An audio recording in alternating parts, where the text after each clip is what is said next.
भगवान श्री राम जब अपनी लीला पूरी करके जाने लगे, तब हनुमान जी ने प्रार्थना की, बोले भगवान आप लंका से वापस अयोध्या जा रहे हैं, बीच में दंडकारण्य में कुछ संत आपकी प्रतीक्षा कर रहे हैं, उनको दर्शन दे दीजिए। राम जी बोले अभी हम पे समय नहीं है, 14 वर्ष पूर्ण हो गए, अभी हमको निश्चित अभी अयोध्या पहुंचना है, नहीं तो भरत जीवित नहीं मिलेगा। हनुमान जी बोले वहां एक भरत नहीं मिलेगा, यहां लाखों भरत मर जाएंगे। तब रघुनाथ जी ने आज्ञा दी, बोले चिंता मत करो, ये सब दंडकारण्य के जितने भी संत हैं, ये सब अपने भजन के प्रभाव से द्वापर में श्रीधाम वृंदावन में गोपी बन करके प्रकट होंगे, और तब हम इन सब को वह सुख देंगे जो ये चाहते हैं। हनुमान जी बोले लेकिन एक विडंबना है। बोले क्या? उन सब ने मुझ पे विश्वास किया कि मैं आपको लेके आऊंगा, अब मैं आपको ले जा नहीं पा रहा तो मैं क्या करूं? ठाकुर जी बोले चिंता मत करो, हम तुमको ब्रज में कोई ना कोई रूप देंगे और आप ही हमको इन सब संतों से मिलाओगे।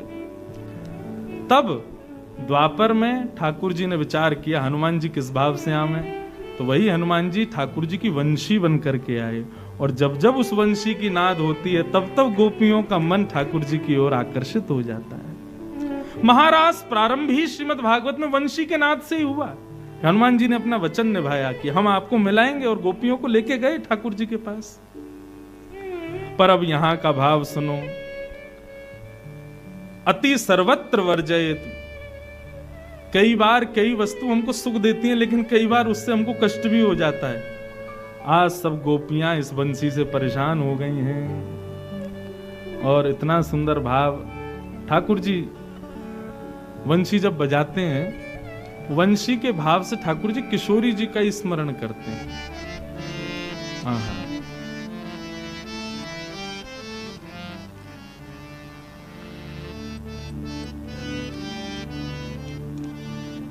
ठाकुर जी वेणुनाद जब जब करते हैं, इसका मतलब उस समय किशोरी जी को अत्यंत स्मरण कर रहे हैं। वंशी को कभी त्याग ना करें। पर वह वंशी के कई भाव हमारे ब्रज में बताए गए। श्री राधा वल्लभ लाल को जिनने लाड़ लड़ायो, ऐसे श्री हित हरिवंश महाप्रभु वे तो वंशी के ही अवतार बताए गए। एक आत्मदेव नाम के ब्राह्मण थे, उन्होंने महादेव की बड़ी याचना की। महादेव प्रसन्न हो गए, प्रसन्न होकर बोले मांगो क्या वरदान चाहिए? बोले अपने हृदय की सबसे बहुमूल्य वस्तु मुझे दे दो। महादेव चरणों में बैठ गए, बोले भैया कछू मांग ले, तू कहे तो कैलाश तेरे नाम कर दें, तू कहे तो गणपति को तेरे घर भेज दें, तू कहे तो कार्तिकेय को तुम्हारी सेवा में लगा दें, तुम कहो तो पार्वती जी को भी सेवा में भेज देंगे, लेकिन हमारे हृदय की बहुमूल्य वस्तु मत मांगो। अब ब्राह्मण को लगा कोई बहुत ही महंगा कोई रत्न होगा, कोई ऐसी मणि होगी जिससे मेरा पूरा जीवन बिना कुछ बिना कुछ किए ही ऐसे ही निकल जाएगा। वो तो हट करने लगा, नहीं अब तो आपके हृदय की बहुमूल्य वस्तु ही चाहिए मुझे। तब देवादिदेव महादेव अपने हृदय के ठाकुर श्री राधा वल्लभ जी को लेकर प्रकट हो गए और उस आत्मदेव ब्राह्मण को प्रदान। यहां आप लोगों ने तो बजाई ताली, लेकिन राधा वल्लभ जी तो बेचारे बड़े परेशान है गए। क्यों? वाने हृदय की सबसे बहुमूल्य वस्तु मांगी और वो ठाकुर जी थे। महादेव ने कही लो हमारे हृदय की बहुमूल्य वस्तु।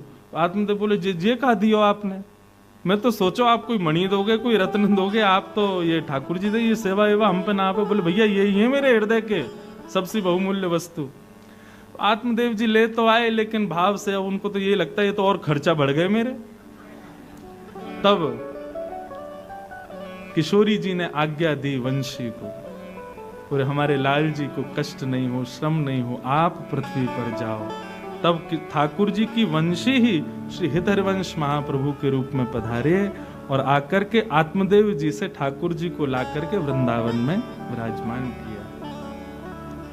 हम अपने पद में गाते हैं ना, जो विश्राम में पद गाते हैं, आतुर है हरिवंश पुकारो, श्री राधा राधा नाम, तब सघन कुंज यमुना तट आयो, श्री राधा वल्लभ लाल। बोल राधा वल्लभ लाल की जय। तो एक ब्रज के भाव से ठाकुर जी की वंशी आज भी ठाकुर जी के संग है और वो आचार्य रूप धारण करके भी आई हैं, परंतु एक भाव से ठाकुर जी की वंशी ये श्री हनुमान जी महाराज पधारे कहीं की कथा के भाव से। और भाव कुछ ऐसा था कि